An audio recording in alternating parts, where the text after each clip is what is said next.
8 a.m. I can't believe our dad was behind this resurrection! Hannah panicked as she and Sid were having breakfast. Me neither! The man who treated me like shit rebuilt those toys. Washed up toys to kill us! Sid panicked. How about we just calm down, okay? Hannah said as she held her brother by the shoulders, having calmed down. At least we found all the army men, right? We'll have to confront him tonight. I just hope Andy helps us. Without him, we'll fall, Sid groaned. Don't worry. He'll find us soon. I promise, Hannah reassured with a smile. Sid sighed in response, not saying a word. 7 p.m. Sid and Hannah had driven in their car, looking for Mr. Phillips. They spotted Andy's now abandoned house on the way. Where can he be? Hannah whispered. Sid drove straight ahead, looking further. Minutes later, he had finally found Mr. Phillips waiting near the Sunnyside Daycare Center. Over here! Sid called. He put his foot on the brake and the car skidded to a halt. Mr. Phillips spotted his former children running out of the car. We aren't going to let you get away this time, Dad! We aren't! Sid snapped. Ah, Sydney, Hannah, you found me, Mr. Phillips chuckled with a smirk. How could you throw your own life away like this, Daddy? Why? Hannah chirped. I don't want any more questions about my personal life, so shut up, growled Mr. Phillips. Hey, that's no way to talk to your own daughter. You should treat women with respect, snapped Sid. You shut up as well, you huge turd, Mr. Phillips retorted. Tri-County is almost no more. I've resurrected 3 toys, now I've found 2 more, and neither of you can do anything about it.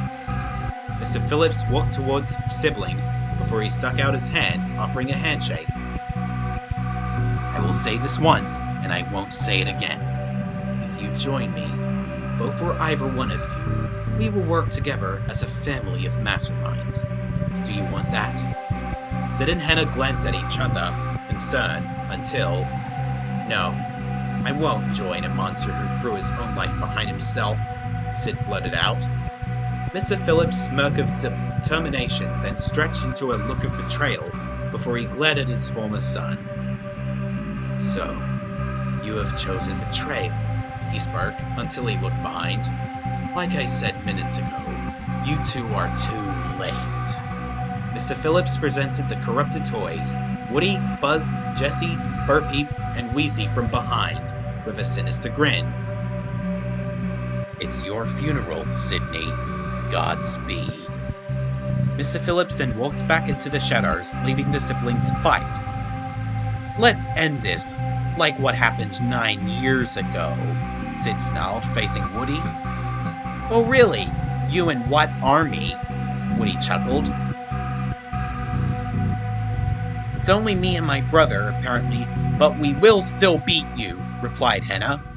Well, we'll see which team comes out on top, Buzz said slyly. Woody ran towards Sid before he leaped that far until he caught him with his own hand. Woody attempted to escape the 22-year-old man's grip, but the grip was too strong. He then used telekinesis again, possessing a knife out of nowhere, and threatened to stab Sid in the chest with said knife. Fortunately, Sid grabbed hold of the knife that was aimed towards his heart. The two struggled for the knife as they got into a tug-of-war. Why won't you die? Growled Woody as he was trying to drive the knife into his victim. I'm trying not to die, that's why I won't, Sid snapped back. At this moment, Sid finally snatched the knife and threw it very far the corrupted cowboy wouldn't control nor find it. Wheezy bounced in to take over for Woody. You're that short enough to kill me? You're just a pathetic pint-sized penguin, Sid chuckled. Wheezy's eyes glowed green and shot out a green beam. Uh-oh, Sid whimpered before he dived out of the way into a bush. The green laser vaporized a nearby brick wall. Hannah faced Jessie. The legless cowgirl used her hair strands. Grabbing Hannah's arms, she grabbed the 18-year-old woman towards her, ready to attack her, before Hannah kicked Jesse smack dab into her head.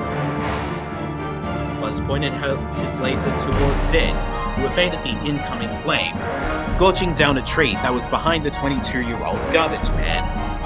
"Oh, why won't you stay still?" Buzz exclaimed in frustration. "I guess you're too slow, that's why," Sid retorted. Hannah fought Bo Peep next, who tried to stab her in the leg with a needle on a crook. Hannah evaded the attempted stabs before Bo Peep stabbed her in the ankle. "Hannah!" Sid called, having spotted his injured sister. He kicked Buzz out of the way and ran towards Bo Peep to kick her against a tree. "Don't you harm my sister, you bitch!" Sid growled before crouching down to check Hannah's stabbed leg. Bo did not shatter to pieces. "It should take a much stronger kick to shatter me to several pieces." Bo Peep smirked slightly, getting back on her feet. "There are too many toys to get rid of! How will we save Tri-County now?" Hannah cried, hugging her brother. "I don't know," Sid groaned. "Okay, we've given up. We surrender. No one else will help us in this warfare," he sighed. All of the toys stood in front of the siblings, smiling maliciously at their next victims. "Like what your dad said, Sid, there's no other option to put an end to our toy-pocalypse. We've wiped out a few humans already. From now on, we will destroy you. If you die, we'll win this, Sid," Woody smirked. The corrupted cowboy leaned closer before his head rotated 360 degrees as he spoke more. "We toys can see everything." The men bumped into each other tightly, closing their eyes about to attack their face. "Go play nice, Wheezy." "On it, Woody!" Wheezy walked from behind Woody and charged up his green laser to vaporize the humans until Wheezy was snatched out of the way by a spirit dog. The spirit dog bit onto the paranormal penguin with his teeth. Wheezy attempted to shoot the dog with a laser, but it did not kill him at all. "Is that Scud?" Sid questioned, seeing the spirit dog. Scud threw the penguin out of his mouth and hit him against a tree. "Sid's dog? As a ghost? But how?" Woody exclaimed. Scud ran up to the Phillipses and jumped on Sid to lick him. "Glad you're back from the dead, Scuddy," Sid laughed with joy. "It's a miracle! We found an ally!" Hannah exclaimed with pride. "Don't forget about me," a nearby voice said. The Phillips siblings and Scud looked aside and found Andy as a spirit. "Glad you've come, Andy. We needed a big army," Sid called. "Now let's finish those monsters," Andy spoke with a determined smile. "Andy, you betrayed us?" Buzz questioned. "Attack!" Jesse screamed, declaring war. Wheezy blasted another green laser towards Andy, but he did not die since, apparently, he was still a spirit. Andy picked up Wheezy, grabbed at the tears of his rubber, and began ripping the penguin apart. "Andy, what are you doing?" Wheezy panicked. "Please, don't! I still love you! Really, I do!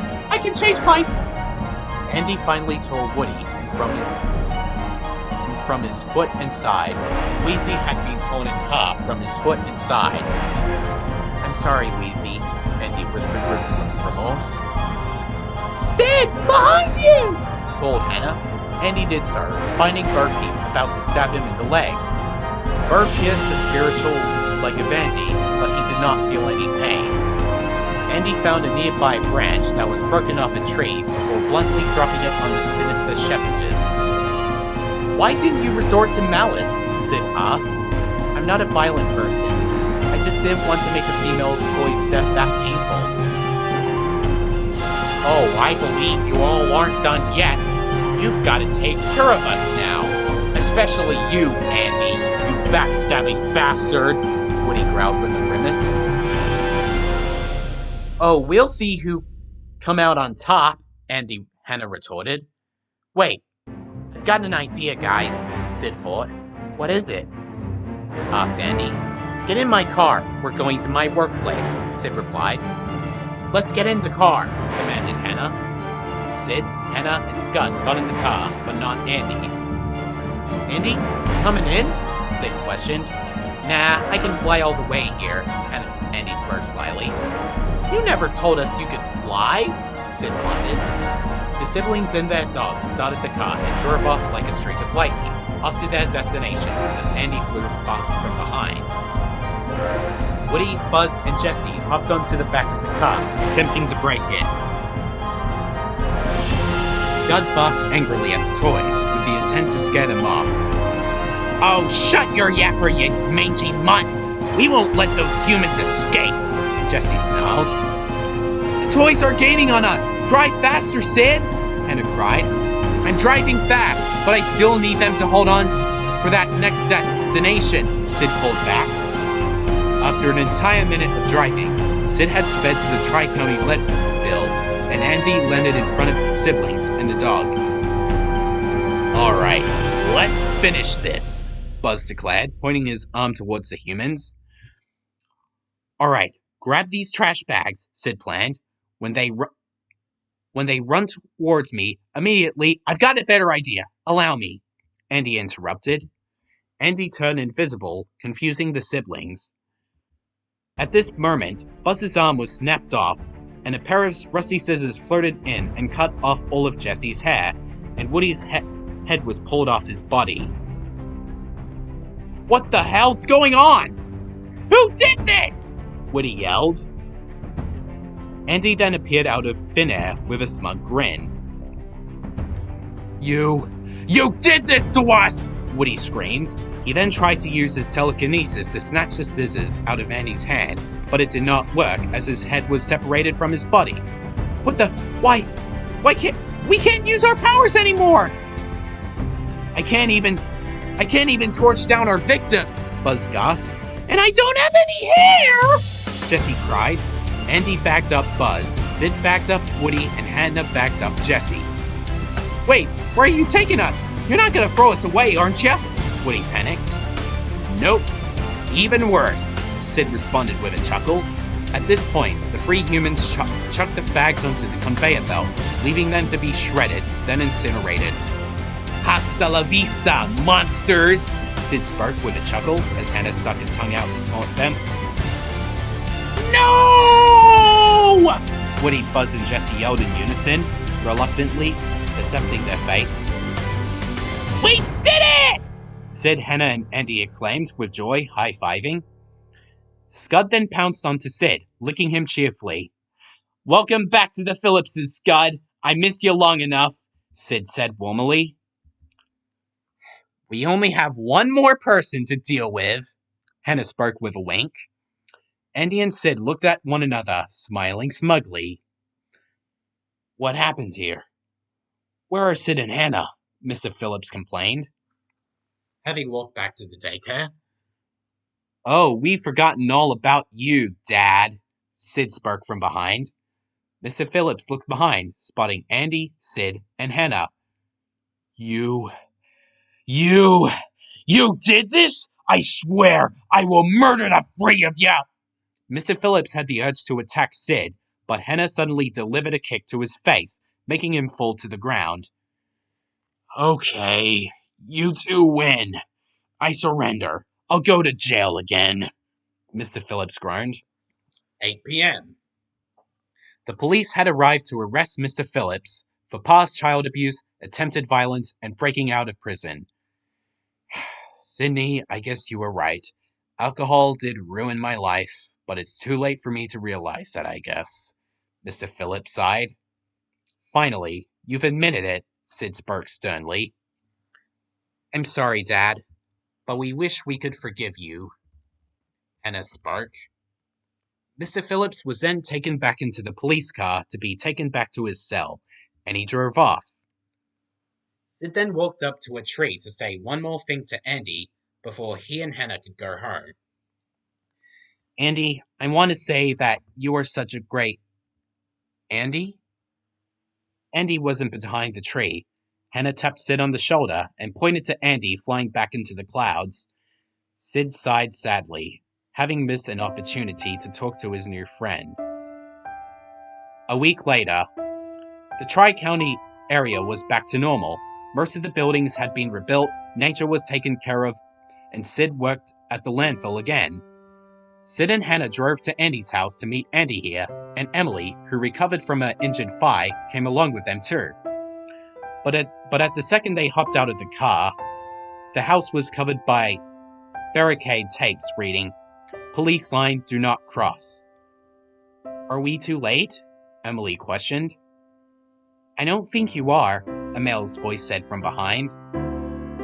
Sid, Hannah, and Emily looked aside, seeing Andy and the rest of his family as spirits. "Oh my gosh! You have your family with you too!" Hannah exclaimed. Andy was standing with his deceased family, his youngest sister Molly, his mother, his pet dog Buster, and especially his father. Today would have been the perfect day for Andy to go to college, but we did not reach that goal, sadly. The other students would have thought Andy was a ghost anyway, Mrs. Davis replied. "I may have not reached schooling, but at least I still get to spend time with my family in heaven. They even have a school, too," Hannah chirped. "What do you have to say for my new friends, Dad?" Andy asked his father. "Well, I never had a chance to see my expanded family. But once I died, my soul left my body, and I even saw my own daughter as a toddler. I was appalled having seen this action figure murder my family.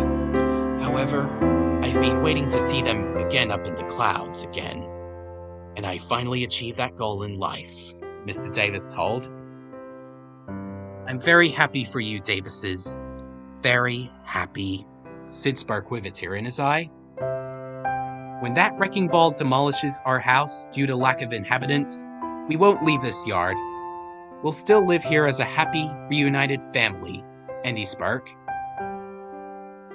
"Now, I never met either of you, but I hope you've lived happy lives as humans prior to your deaths," Emily spoke with a warm smile.